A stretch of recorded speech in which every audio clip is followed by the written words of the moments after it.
Des rapports militaires mentionnent que les États-Unis semblent renforcer leur préparation dans la zone, mais aucune déclaration officielle n'a confirmé qu'une attaque soit imminente. Pendant que la situation entre Washington et Téhéran devient de plus en plus tendue, tous les regards se tournent vers les systèmes de défense aérienne de l'Iran, en se demandant si ces capacités pourraient sérieusement compliquer toute tentative d'intervention aérienne de la part des États-Unis. Les médias d'État iraniens affirment que les défenses aériennes sont en état de préparation accrue, mais la posture exacte ne peut pas être confirmée de manière indépendante. Les analystes militaires continuent de se demander si le réseau iranien peut résister de manière fiable à une campagne aérienne américaine soutenue. L'écart entre les affirmations iraniennes sur les capacités défensives et les évaluations occidentales de ces capacités reste significatif et difficile à combler sans donner lieu à un combat réel. Les médias d'État iraniens décrivent un système multicouche combinant des plateformes de défense aérienne à longue, moyenne et courte portée, dans ce que Téhéran caractérise comme un réseau défensif complet, conçu pour protéger l'espace aérien du pays. Que ce réseau fonctionne comme décrit et qu'il puisse efficacement contrer les avions furtifs américains et les munitions de précision ne peut pas être vérifié de manière indépendante à partir des informations accessibles au public. L'analyse suivante s'appuie sur les affirmations des médias d'État iraniens, les rapports de défense occidentaux et les évaluations d'analystes.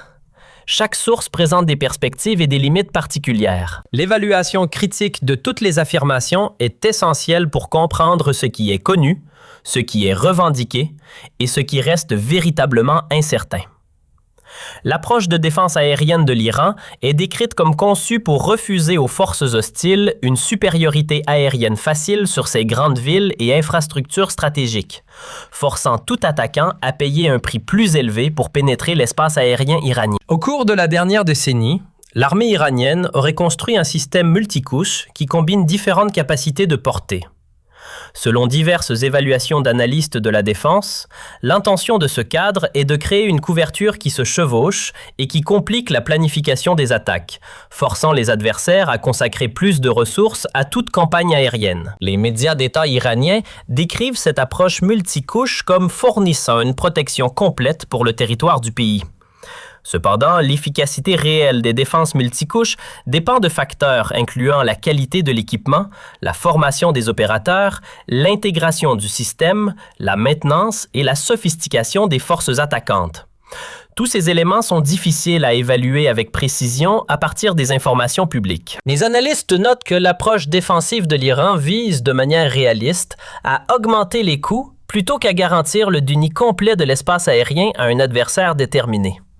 La distinction entre compliquer une attaque et l'empêcher réellement est significative pour comprendre comment ces systèmes pourraient fonctionner contre des capacités américaines avancées dans tout scénario de conflit réel. Certains médias ont spéculé sur le fait que l'Iran recherche des capacités S-400, mais il n'y a aucune confirmation publique fiable de déploiement opérationnel du S-400 en Iran.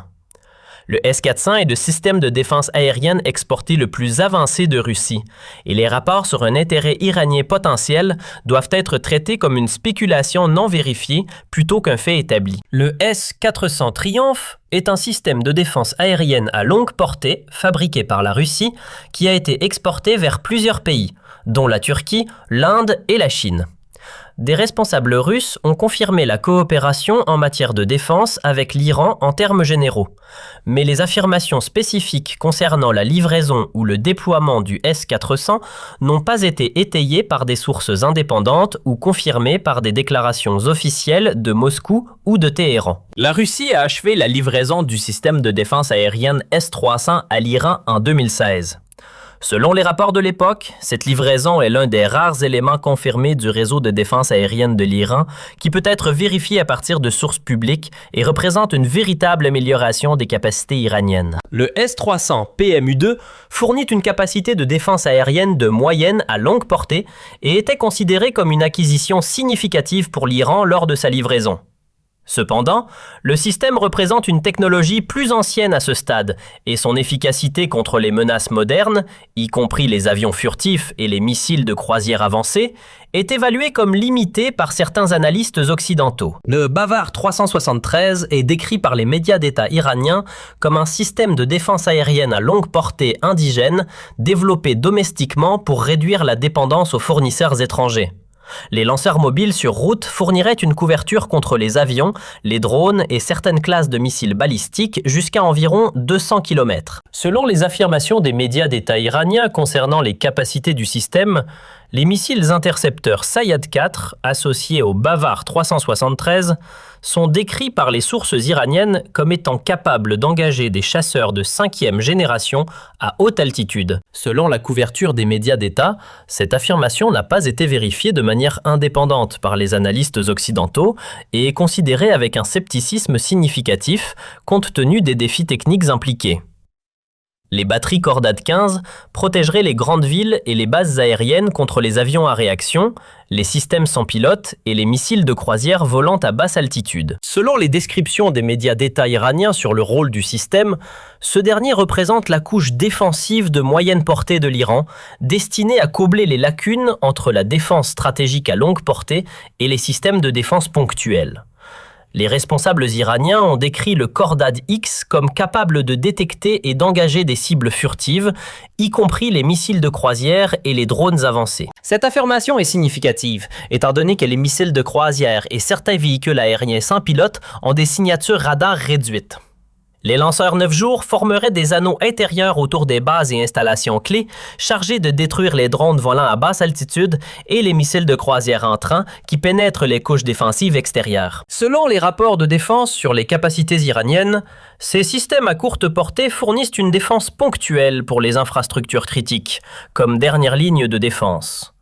Les véhicules de défense aérienne à courte portée Majid fourniraient une protection de dernière chance pour les radars critiques et les sites de missiles à longue portée. Les canons anti-aériens et les systèmes de défense aérienne portables créent ce qui est décrit comme des zones de tir denses à courte portée autour des infrastructures vitales et des centres militaires.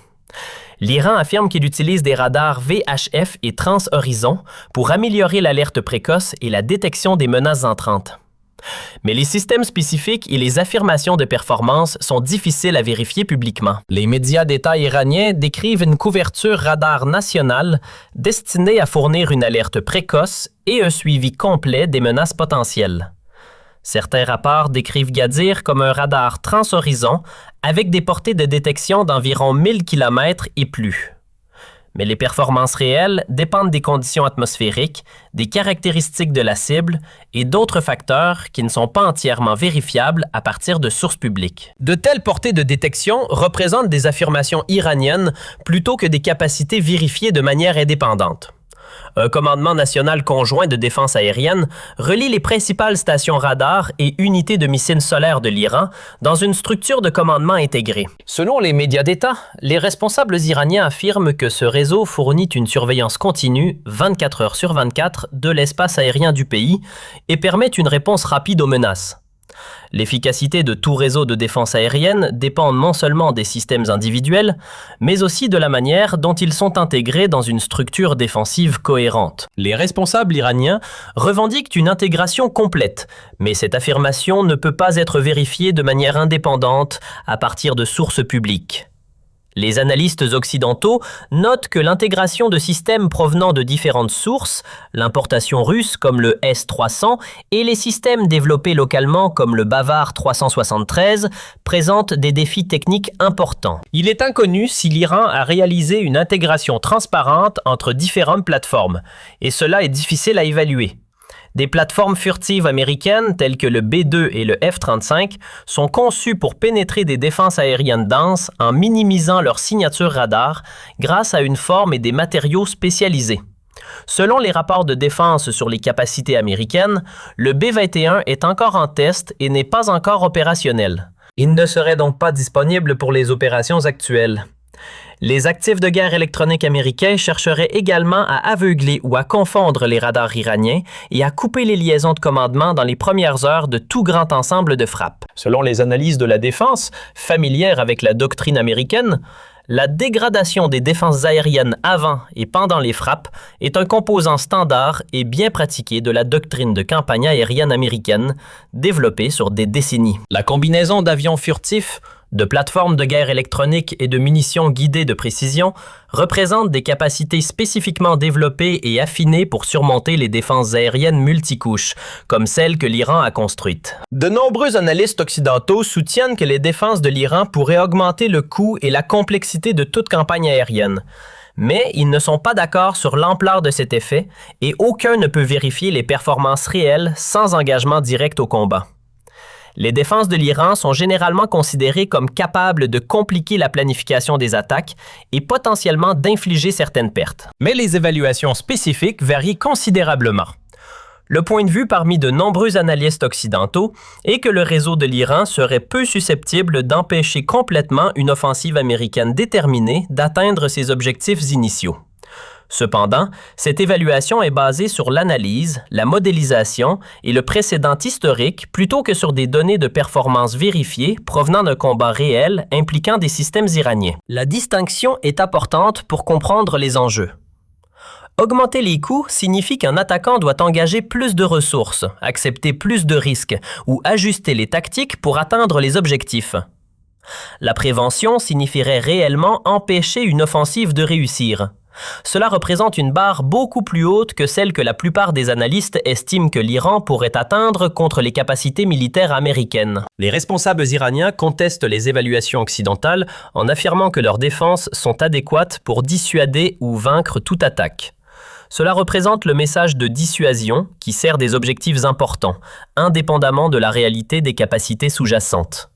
Le réseau de défense aérienne de l'Iran peut servir des objectifs de dissuasion, même si sa capacité défensive réelle contre une attaque américaine déterminée est limitée. En démontrant une certaine capacité défensive et en projetant une incertitude sur les résultats, l'Iran vise à augmenter les coûts perçus de toute attaque.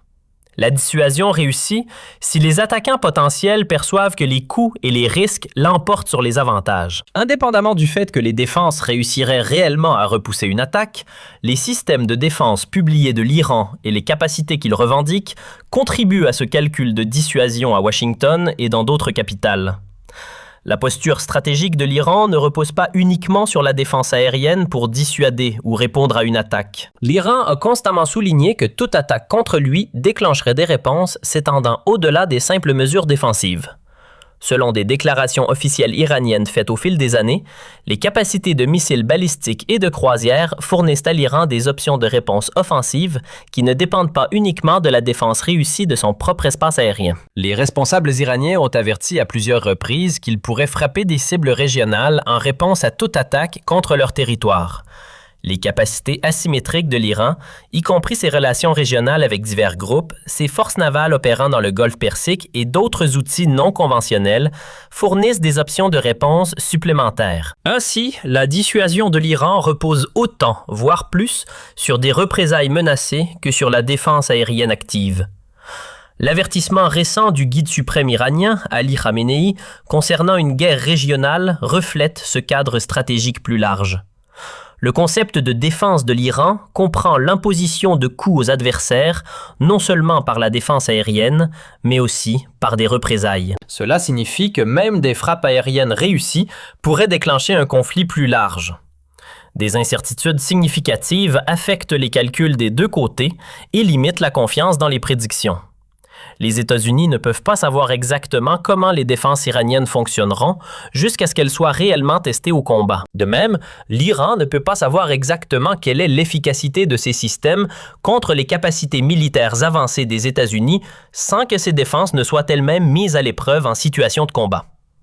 Cette incertitude mutuelle affecte fondamentalement la prise de décision des deux côtés. Ni l'un ni l'autre ne peut être pleinement confiant dans les prédictions sur la façon dont tout conflit se déroulerait, en particulier dans les phases précoces et les plus critiques lorsque les résultats demeurent les plus incertains. Le positionnement militaire de chaque côté se produit parallèlement à l'activité diplomatique continue en cette période de crise. La Turquie a offert de servir de médiateur entre les États-Unis et l'Iran, et diverses puissances régionales ont exhorté les deux côtés à faire preuve de retenue. Les postures militaires des deux côtés servent des objectifs de communication et de signalisation en plus de leurs fonctions opérationnelles. Pour les observateurs, la situation actuelle implique des voies à la fois militaires et diplomatiques qui progressent simultanément, sans indication claire de laquelle finira par être déterminante. Quelle voie finira par façonner les résultats de cette crise dépendra de décisions qui n'ont pas encore été prises dans plusieurs capitales du monde. À votre avis, la défense aérienne iranienne est-elle un véritable bouclier capable de tenir face à une attaque, ou est-elle surtout un outil pour dissuader toute offensive avant même qu'elle ne commence? Dites-moi ce que vous en pensez dans les commentaires. Et si vous souhaitez des analyses claires au milieu du brouillard géopolitique, n'oubliez pas de liker et de vous abonner. Oui, et de vous abonner.